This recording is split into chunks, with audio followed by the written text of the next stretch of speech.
Lorsque Dieu donna à l'humanité son Fils et son Esprit, il donna ce qui lui était nécessaire pour vivre sur le plan le plus élevé, car il lui avait donné tout ce qu'il possédait.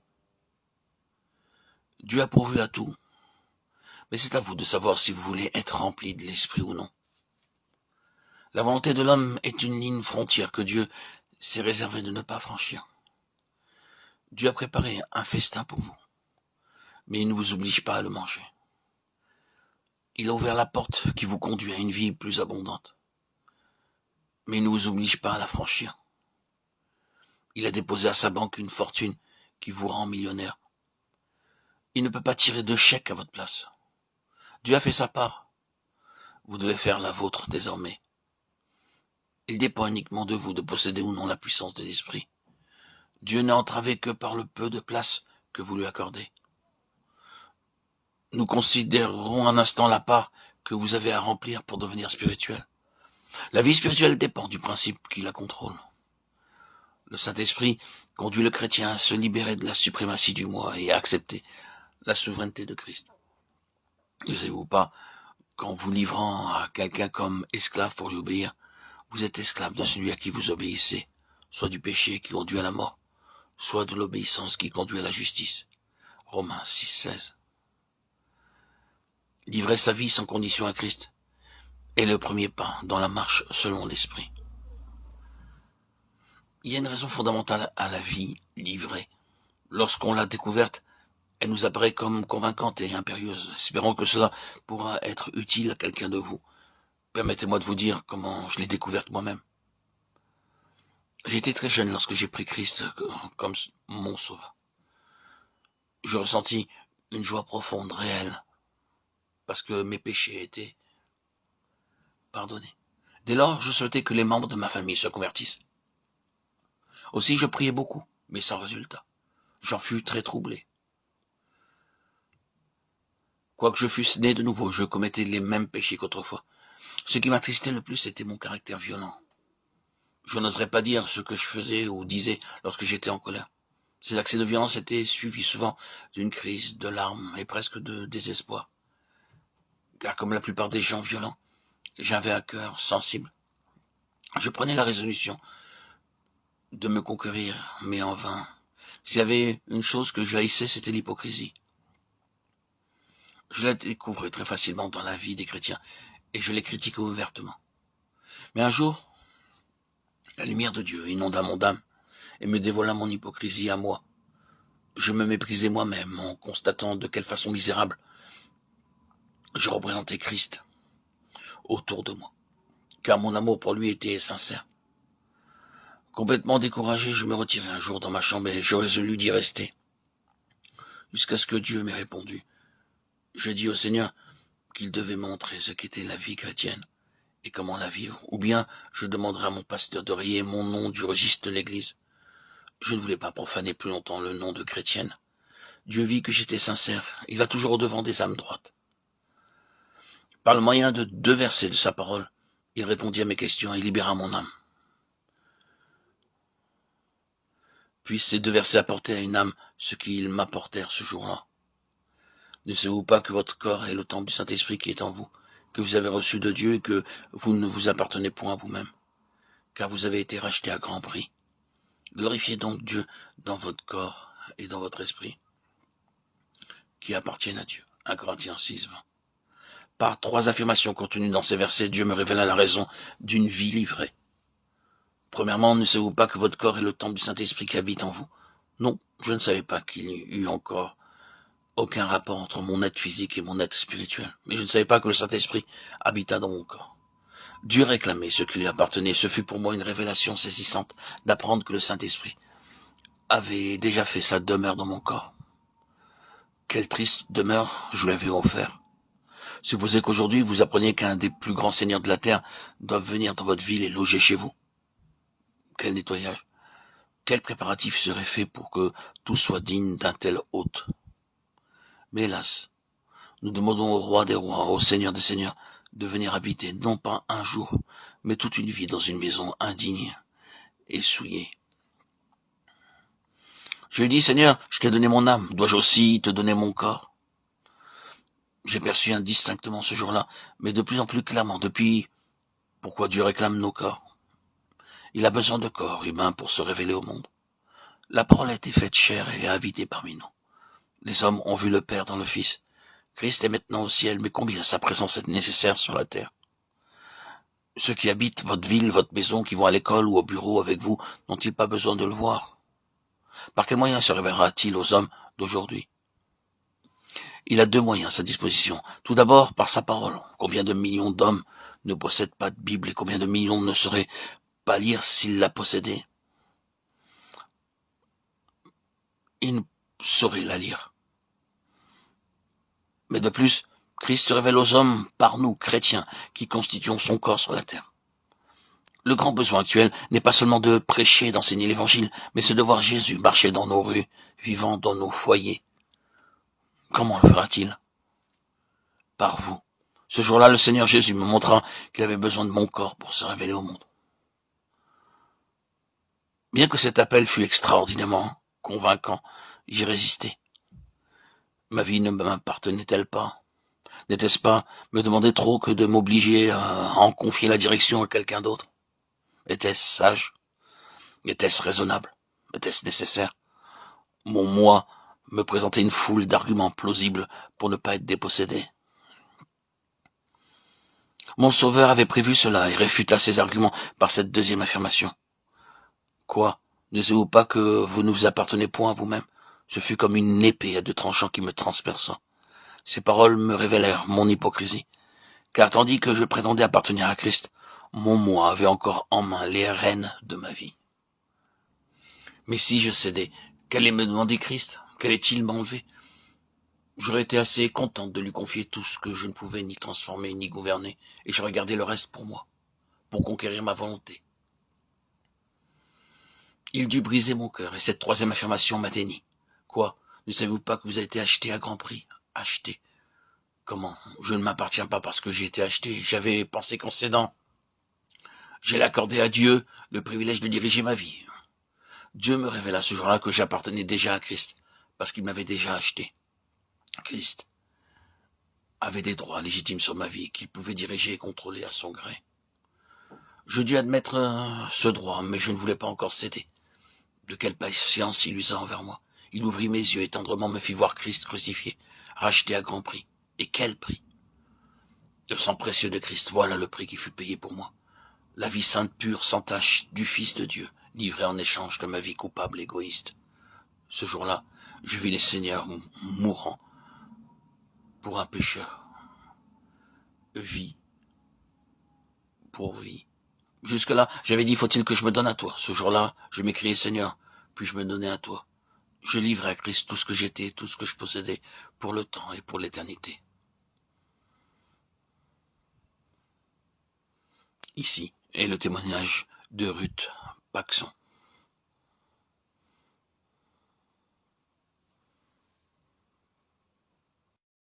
Le 15 avril 2025, j'ai pris la décision décisive mais nécessaire d'abandonner ma chaîne YouTube Jésus-Christ, le roi Messie, Yeshua, Melech HaMashiach, et de renoncer à tous les réseaux sociaux. Cette chaîne avait été pendant un certain temps le reflet de mon parcours personnel, de mon histoire spirituelle, de ce que j'ai vécu pour en arriver à la rencontre bouleversante avec le Seigneur Jésus-Christ. Et le point culminant qui en fut cette rencontre fut bien sûr mon baptême le 26 septembre 2019, où j'ai été immergé dans le lac de ma ville et sorti des eaux baptismales. Je fus comme régénéré, renouvelé. Cette nouvelle naissance a fait de moi un nouvel homme. Le vieil homme était mort. Pour revenir à cette chaîne historique, elle était centrée sur mon témoignage, sur mes luttes, mes révélations, mes expériences. D'ailleurs, je vous invite à la visiter. Elle est enrichie de nombreuses connaissances et savoirs qui m'ont permis d'avancer. À travers cette chaîne historique, j'ai partagé ma transformation, comment j'ai été conduit à la foi, à la lumière, à la vérité de l'évangile. C'était une démarche sincère, intime, mais centrée beaucoup sur moi-même. Aujourd'hui, le temps est venu pour moi de passer à autre chose. 2 jours après avoir mis fin à cette chaîne, j'ai ressenti un appel. Était-ce ma conscience, mon imagination, ou bien l'Esprit Saint lui-même? Peu importe. L'origine exacte, ce que j'ai ressenti était profond, doux et ferme. Une invitation à ne pas me taire, à continuer de proclamer la parole de Dieu. Non plus à travers mon histoire, mon expérience, mais à travers celle de Jésus-Christ lui-même, non plus à travers mon regard seulement, mais en me mettant humblement au service de sa vie, de son œuvre, de sa vérité éternelle. C'est ainsi que 2 jours après avoir renoncé à cette chaîne historique, ma conscience m'interpelle, ou mon Esprit Saint, ou mon imagination, que sais-je, jusqu'à aujourd'hui, je ne sais pas encore. Mais ce qui est sûr, c'est que de tous ces pensées qui sont survenues, est née la nouvelle chaîne Arnaud Joseph. Et cette chaîne n'est pas l'expression d'un désir de visibilité ou d'un besoin de rester présent sur les réseaux sociaux. Elle est plutôt le fruit d'un appel, d'une mission intérieure. Une mission qui me pousse à faire place à Jésus, à son histoire, à travers les siècles, à sa vie telle que racontée, expliquée, approfondie par les grands commentateurs bibliques, par les exégètes, par les saints, les docteurs de l'Église et les chercheurs passionnés par la vérité du Christ. Cette chaîne n'est plus centrée sur moi-même, mais centrée vers l'essentiel, le Christ. Elle n'est plus centrée sur mes propres témoignages, sur le miracle que j'ai vécu par mon baptême, mais elle est centrée sur la vérité qui est apportée à travers les siècles,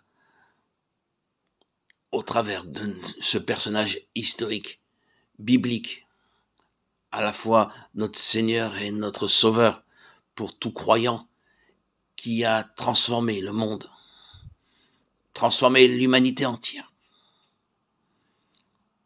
Vous le convenez maintenant, après toutes ces explications, que cette nouvelle chaîne est bien différente. Elle ne parle plus de moi, mais du Christ essentiellement, uniquement du Christ. Alléluia. Gloire à Dieu au plus haut des cieux et paix sur la terre pour les hommes qu'il aime.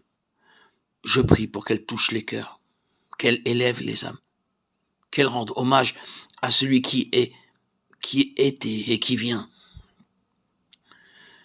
Merci à vous, anciens et nouveaux abonnés, pour votre fidélité, votre ouverture et votre marche à mes côtés dans cette nouvelle étape.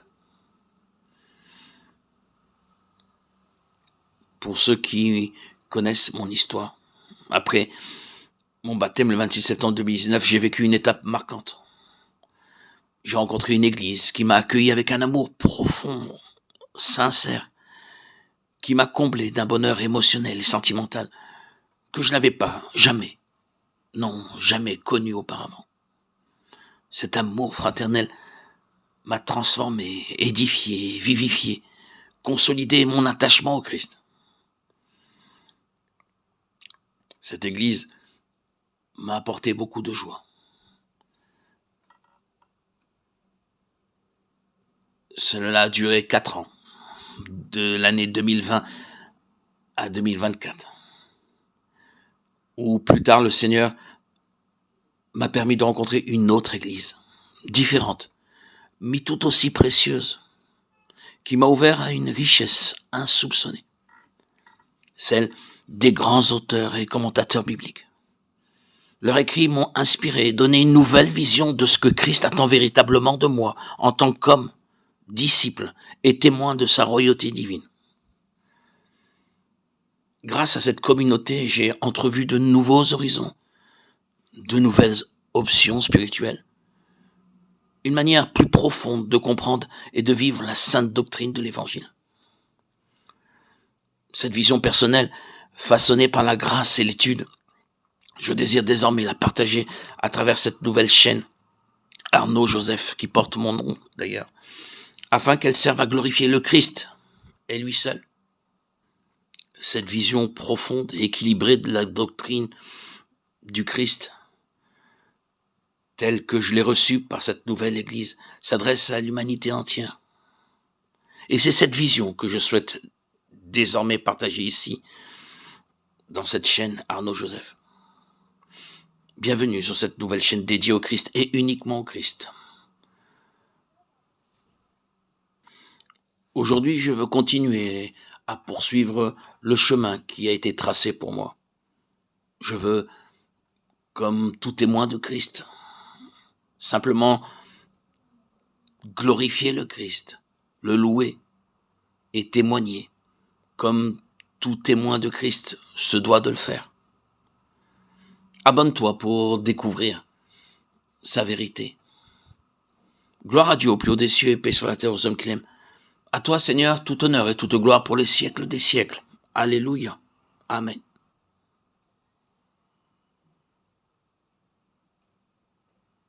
Nombreux sont ceux qui pourraient dire à l'égard des systèmes établis et des rites, coutumes et traditions. Bien entendu, nous ne considérons pas seulement cela, c'est seulement symbolique. Nous croyons que cela fait allusion à quelque chose d'autre et c'est à cela que nous pensons. Oui, mais cela n'est pas suffisant quand le Saint-Esprit vient, comme il est venu en ce temps-là, et qu'il prend possession et que vous marchez avec lui. Alors, tout le caractère terrestre et extérieur du christianisme perd peu à peu de sa valeur pour vous. Et vous êtes de plus en plus attirés par ce qui est une glorieuse réalité. Le Jésus historique cède la place au Jésus céleste et de l'Esprit. C'est exactement ce à quoi nous faisons allusion par les voix des prophètes. Ainsi, le jour de la Pentecôte, la parole cite Joël. Tous ceux qui étaient à Jérusalem disaient « Que veut dire ceci ?» Acte 2:12. Ils étaient tous dans l'étonnement, sans aucune connaissance ni aucune compréhension. Et Pierre, avec les 12, s'est levé et a déclaré, c'est ici qu'il a été dit par le prophète Joël au verset 16, quel coup était porté à la tradition, quel émoi cela a produit en Israël, avec tout ce que cela impliquait à l'égard de Jésus de Nazareth. Et l'apôtre a continué en citant librement l'Ancien Testament, il a cité David. Tout ce discours du jour de la Pentecôte était rempli de citations de l'Ancien Testament. Mais quels sont ceux qui ont compris quelle en était la réelle signification? Vous voyez donc que c'est une chose qui doit venir en nous avec beaucoup de force, car même le christianisme du Nouveau Testament peut se limiter à un système terrestre techniquement exact. Vous pouvez écrire vos manuels sur les procédures du Nouveau Testament. Vous pouvez avoir raison par rapport à la lettre, mais c'est sur un plan horizontal. Cela devient légaliste et attache le Saint-Esprit. Quoique la pensée d'être conforme à l'Écriture soit une bonne chose, ce n'est pas cela la finalité. Tout cela doit être baptisé dans le Saint-Esprit et le vase doit être purifié de tout ce qui est terrestre pour devenir quelque chose d'entièrement céleste. Les pharisiens avaient une compréhension et une mentalité qui les plaçait dans une position horizontale, sur un plan horizontal. Ils désiraient et aspiraient être conformes à l'Écriture. Quel en a été le résultat? Ils ont perpétué un système terrestre fondé sur la parole de Dieu. Leur église était l'église d'Israël, l'église israélite. Et vous pouvez mettre à la place d'Israël n'importe quel autre nom de dénomination qu'il vous plaira. Cette église avait ses propres usages, ses vêtements, ses rites, sa liturgie, tout cela en accord avec les Écritures. Ils avaient la lecture des prophètes chaque Shabbat. Ils avaient tout un vaste système, mais il était tourné vers la terre, aussi mort qu'il est possible de l'être. C'était purement formel et ne participait pas à la pleine pensée de Dieu. C'était scripturaire dans un certain sens. Malgré cela, il faillissait à l'égard du conseil éternel de Dieu. Le Saint-Esprit, par sa venue, a mis un coup de balai sur les prophètes. Il a pris en main tout cela et a montré qu'il y avait quelque chose de plus, quelque chose d'autre que ce domaine terrestre, que la parfaite maîtrise de la parole de Dieu avec tous ses dérivatifs et que sans cela, tout le reste devait être mis de côté. C'est ce qu'il est encore occupé de faire. Tout ce système n'apparaissait à pleine pensée de Dieu, et le livre des Actes nous parle de cela, de cette grande transition. Il y a une divine pensée derrière tout cela. Et lorsque vous l'avez saisi, vous pouvez vous passer de tout le reste. Ce qui est ancien peut être enlevé. Si vous avez saisi les choses dans un sens réellement spirituel d'une manière vivante et céleste, le reste importe peu et doit entièrement disparaître. C'est ce qui s'est passé dans le livre des Actes. Vous pouvez ne pas toujours saisir ce qui a commencé, mais le fait est que cela devient bien une réalité. Les apôtres ont continué de se rendre au temple et à la synagogue pendant un certain temps, et puis ils ont cessé de s'y rendre. Ils l'ont fait pendant un temps, mais ils se sont retirés peu à peu et se sont trouvés tout à fait en dehors. Quelque chose était arrivé. Ils étaient entrés dans un domaine vivant et tout le reste n'avait plus lieu d'être.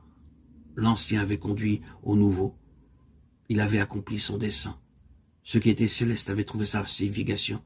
Ce n'est plus maintenant une question de technique, de rite, de méthode, de tradition à suivre.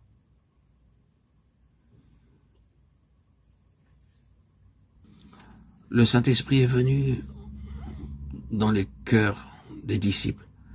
Il a pris possession d'eux. Et ils ont marché avec lui. Alors, tout le caractère terrestre a perdu sa valeur. Et ils ont été de plus en plus attirés par ce qui est une glorieuse réalité. Le Jésus historique a cédé sa place au Jésus céleste et à l'Esprit. Et c'est exactement ce qui nous est arrivé lorsque Dieu nous a visités par son Esprit. Et nous en avons été transformés. Ce fut pour ma part une transformation radicale, exceptionnelle. Lorsque, le 26 septembre 2019, j'ai été trempé, immergé dans le lac de ma ville, où je vis encore aujourd'hui, et ressorti des eaux baptismales complètement transformé, ayant reçu l'Esprit de Dieu. Ma colonne vertébrale s'est tout à fait redressée. J'ai senti cette énergie nouvelle. C'est vrai, avec 30 ans de judaïsme, j'avais commencé à lire et à être pratiquant dès l'âge de mes 17 ans.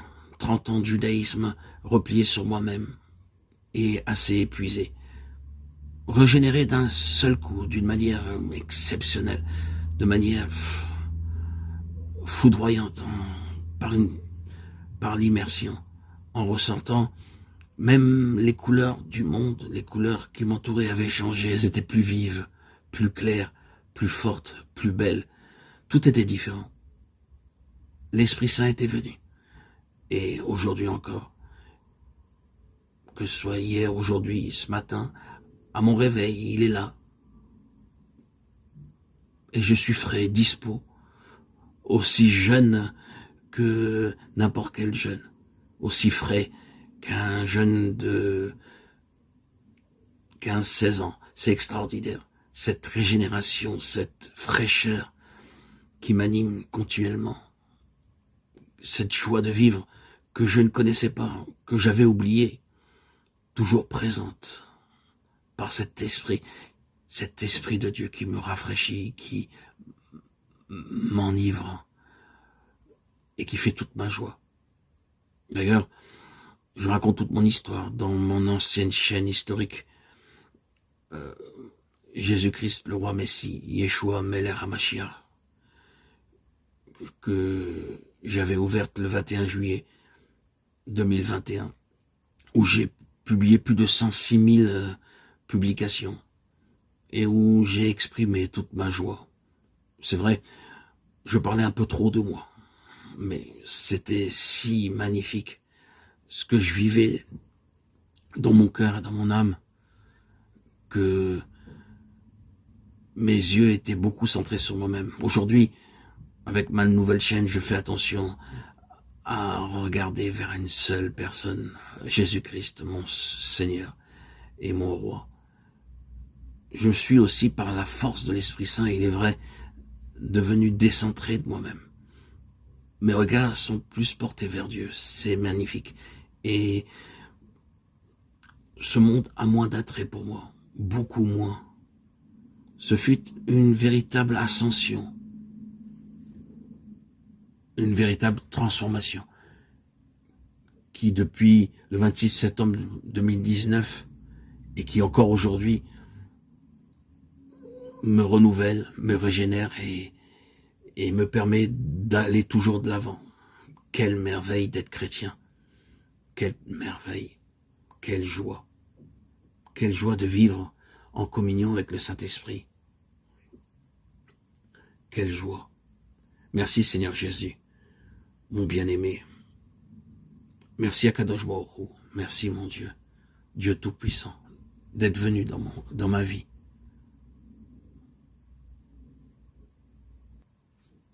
Gloire à Dieu au plus haut des cieux et paix sur la terre aux hommes qui l'aiment. À toi Seigneur, tout honneur, toute gloire pour les siècles des siècles. Amen. Alléluia. Depuis le 26 septembre 2019, ma vie a pris un tournant divin. L'Esprit Saint est devenu mon guide, ma lumière, celui qui m'accompagne à chaque instant dans la paix et la vérité.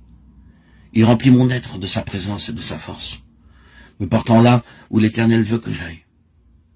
Par sa sagesse infinie, il m'éclaire et me fortifie, me permettant de vivre dans l'obéissance et la foi avec une confiance totale en Dieu.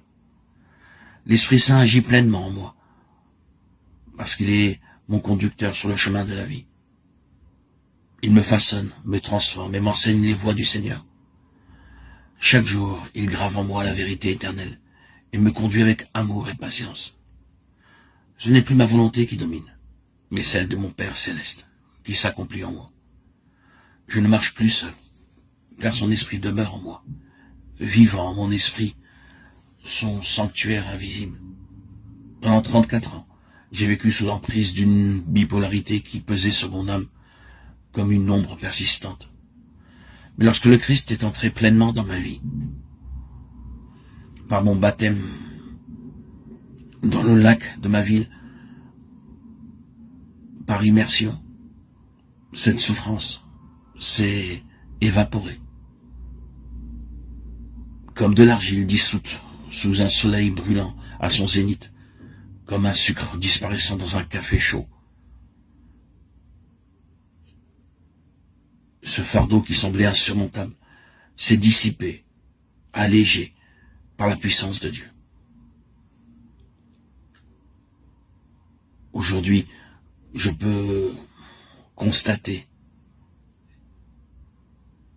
que je suis une nouvelle création, lavée, restaurée et affermie par sa grâce. Aujourd'hui, je vis une vie totalement épanouie, emplie de joie, de lumière, non par mes propres forces, mais par la bonté infinie du Seigneur Jésus-Christ, par sa grâce et sa miséricorde. Il m'a relevé, consolé, guéri, restauré. Mon cœur est débordant de gratitude et mon âme chante les merveilles de Dieu. Chaque jour est un témoignage vivant de sa fidélité, de son amour inébranlable. Chaque jour, je m'efforce de publier des audios pour chanter, louer, glorifier, remercier Dieu pour ce bonheur qu'il m'a comblé de m'avoir accordé le Saint-Esprit. Des audios pour sa gloire et sa gloire à lui seul. Plus de 104 000 à aujourd'hui, pour pouvoir remercier le Seigneur et témoigner à ma manière, discrètement, mais aussi publiquement, sans me faire connaître, de la parole vivifiante que le Seigneur annonce à tous ceux qui désirent s'approcher de lui. Je témoigne que Jésus est bel et bien vivant, ressuscité dans ma vie et ressuscité dans la vie de tous ceux qui désirent s'approcher de lui. Le Seigneur Jésus, par son esprit glorifié, vient en chacun de nous, en tous ceux qui croient en lui, en tous ceux qui portent leur regard vers le Seigneur Sauveur, le véritable docteur, libérateur de toutes les âmes. En lui, ma reconnaissance est éternelle. En lui, en cet Esprit Saint qui est l'Esprit glorifié de Christ, je trouve ma joie, mon épanouissement, ma réussite, ma plénitude, ma guérison. Je suis comblé. Alors que j'entre dans une nouvelle saison de ma vie, je viens de faire il y a maintenant 3 mois mes 57 ans. Je prends un temps de mise à niveau, de remise à jour, une pause pour contempler le chemin parcouru avec le Seigneur. Ces 5 années ont été un voyage d'intimité avec Christ, de maturation spirituelle et de transformation profonde. Je médite sur tout ce qu'il a accompli dans ma vie et je rends grâce pour chaque instant passé dans sa présence. Je rends grâce à Dieu pour son intelligence, pour sa puissance, la façon dont il a construit ma vie, cet architecte merveilleux qui a fait de ma vie aujourd'hui une merveilleuse bénédiction. Oui, aujourd'hui, 21 mars 2025, mon cœur est rempli de reconnaissance, de gratitude, de joie. Oui, aujourd'hui, je suis dans la louange, dans l'adoration et dans une gratitude infinie. L'Esprit Saint m'a conduit jusqu'ici et je sais qu'il poursuivra son œuvre en moi, me guidant encore et encore vers la plénitude de la volonté divine. Seigneur, que toute ma vie soit un chant d'amour pour toi, un témoignage vivant de ta puissance et de ta gloire. Que ton esprit continue d'habiter en moi aujourd'hui et à jamais. Amen. Gloire à Dieu au plus haut des cieux et paix sur la terre aux hommes qu'il aime. À toi, Seigneur, tout honneur et toute gloire pour les siècles des siècles. Alléluia. Voilà, cela me tenait à cœur aujourd'hui de faire ce petit message de gratitude et le partager avec vous, auditeurs, auditrices.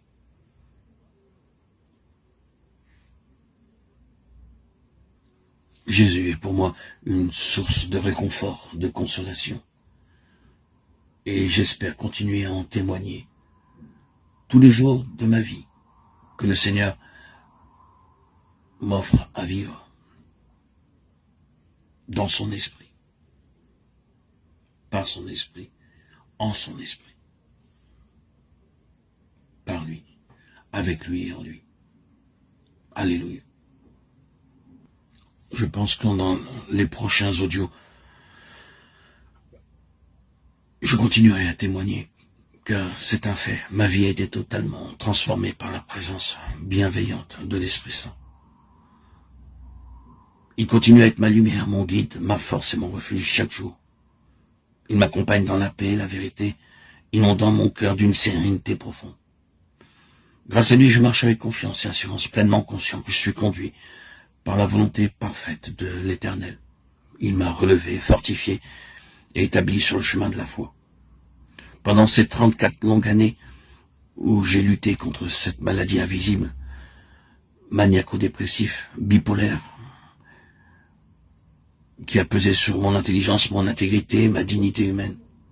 J'ai traversé des souffrances invisibles, des plaies profondes, des combats intérieurs qui semblaient sans fin. Cette lutte a attristé mon être tout entier, m'éloignant de la joie et de la paix. Mais aujourd'hui, et c'est pour cela que je fais cet audio, tout cela appartient au passé. Toutes mes blessures ont été effacées par la puissance et la miséricorde de Dieu. L'Esprit Saint fait en moi une œuvre merveilleuse. Il a apporté la consolation et l'oubli total des douleurs d'hier. Mon cœur n'est plus marqué par le poids du passé, mais par l'espérance d'un avenir radieux. Vivre dans la présence de l'Esprit Saint est un réconfort inestimable, un billet précieux, un passeport divin qui me permet d'avancer avec assurance vers l'avenir. Plus de peur, plus de doute, plus d'ombre. seulement la lumière éclatante de Dieu qui éclaire mon chemin. Aujourd'hui, je suis empli d'une gratitude infinie envers le Seigneur. Il a été fidèle, il n'a jamais renoncé à moi. Même lorsque j'étais dans l'épreuve, il a accompli ses promesses. Il se révèle à ceux qui le cherchent avec sincérité. Sa fidélité est un roc inébranlable sur lequel je peux m'appuyer, une source intarissable de paix et de joie. Je suis comme un enfant nouveau-né, découvrant la beauté d'une alliance renouvelée avec mon Créateur. Mon âme jubile d'une joie inexprimable. Mon cœur danse au rythme de l'amour divin. Chaque instant est une célébration de cette vie nouvelle, une symphonie de reconnaissance envers celui qui m'a restauré. Seigneur, je te rends gloire pour tout ce que tu as fait et continueras de faire. Que mon existence soit un témoignage vivant de ton amour, que mon être entier chante ta bonté, que ton esprit demeure en moi, me guidant dans chaque pas, chaque décision, chaque souffle. Aujourd'hui et pour toujours, je vis par toi, en toi, pour toi. Amen.